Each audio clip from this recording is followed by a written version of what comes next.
안녕하십니까, 알림이 황희두입니다. 역시나 윤석열 정부는 IAEA의 택도 없는 보고서 결과를 존중한다는 입장을 전했습니다.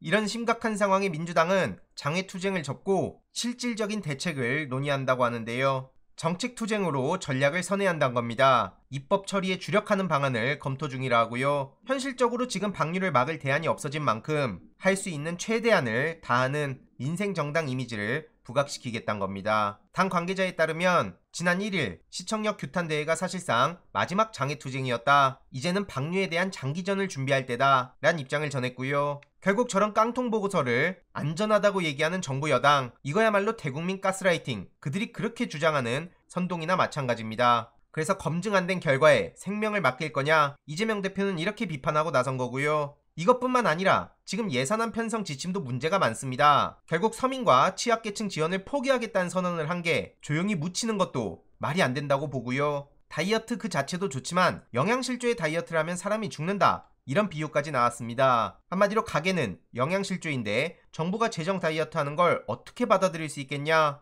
이런 비판까지 괜히 나온 게 아닙니다. 나라가 하루아침에 무너지는 상황이고요. 이런 심각한 상황에 윤석열 대통령 하는 거 보세요. 심지어 정부청사 한복판에서 따봉 사진전을 하고 있습니다. 윤석열을 주인공으로 해서 관료들 보라고 떡하니 사진전을 하는 건데 당연히 엄청난 비판이 이어지고 있죠. 지금 이 시기에 저게 제정신이란 말이 나올 수밖에 없고요. 도대체 뭐들 하자는 건가 싶습니다. 뭐 하는 사람들인 거죠 도대체? 심지어 정부 부처 보도자료에도 윤석열 대통령이 등장하자 용비어천가, 땡전뉴스, 이런 비판까지 나올 정도입니다. 최근 충북도청에서도 택도 없는 사진전을 하다가 논란에 휩싸여서 하루 만에 철거한 일이 있지 않습니까? 그리고 여기에 김건희 씨는 도대체 왜 거는 겁니까? 지금 김건희 가족이야말로 윤석열 대통령이 그렇게 좋아하는 이권 카르텔 아니냐, 이런 비판에 대해서 제대로 답변도 못하고 있고요. 서울 양평 고속도로 종점 변경 논란 결코 그냥 넘어가선 안 됩니다. 그런 와중에도 김건희 씨는 쓰레기 배출되지 않는 바다가 중요하다며 열심히 언플하고 있는데 당연히 이에 대해서도 황당하다는 반응이 나오고 있죠. 한 기사의 채팅이 3,000개 가까이 달린 상황이고요. 295만 여성 기업인의 명예 멘토가 됐다고 합니다. 지금 저런 행보를 보이고 있으니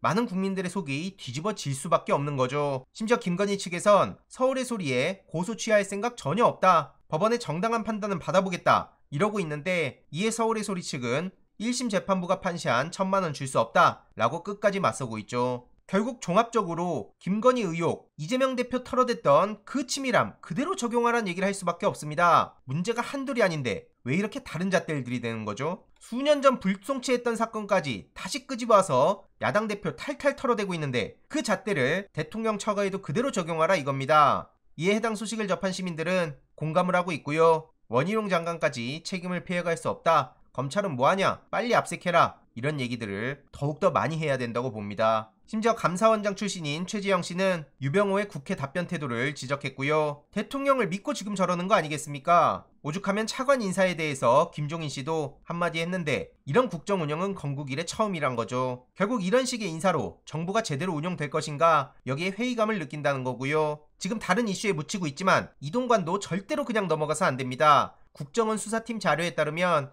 이동관 홍보수석실에 만행이 그대로 담겨있죠. 대놓고 MBC 방송 장악을 기획하고 이걸 모르쇠 하는 걸 넘어 아예 방통위원장으로 꽂는다고 하니 난리가 날 수밖에 없는 겁니다. 거듭 말씀드리지만 심리전을 결코 우습게 봐선 안 되고요. 심지어 경향신문에 광고 내역을 케어라는 얘기까지 드러났습니다. 한마디로 진보 성향 특정 일간지의 광고 수주 동향 그리고 견제 방안을 알아보라고 국정원 직원에게 지시했단 거고요. 오죽 어처구니가 없었으면 국정원 직원이 나중에 발각되면 책임질 거냐, 이렇게 강하게 반발했다고 하죠. 이러니 이거는 방통위원장 문제가 아니라 구속 문제다, 방통위가 아니라 깜빵으로 보내라, 윤석열 4년 후가 진짜로 궁금하다, 이런 반응들이 나오고 있고요. 지금 최경환, 우병우, 정동영, 천정배, 정치권 올드보이들이 컴백한다는 얘기가 나오고 있는데 나라가 도대체 어디까지 퇴행하나 싶습니다. 이와 관련한 소식들 계속 전해드리도록 하겠습니다. 이번 내용도 유익했다면 구독, 좋아요, 알림 설정, 멤버십 가입 정말 큰 힘이 된다는 점 말씀드리고 싶습니다. 주위에 널리 공유 부탁드립니다.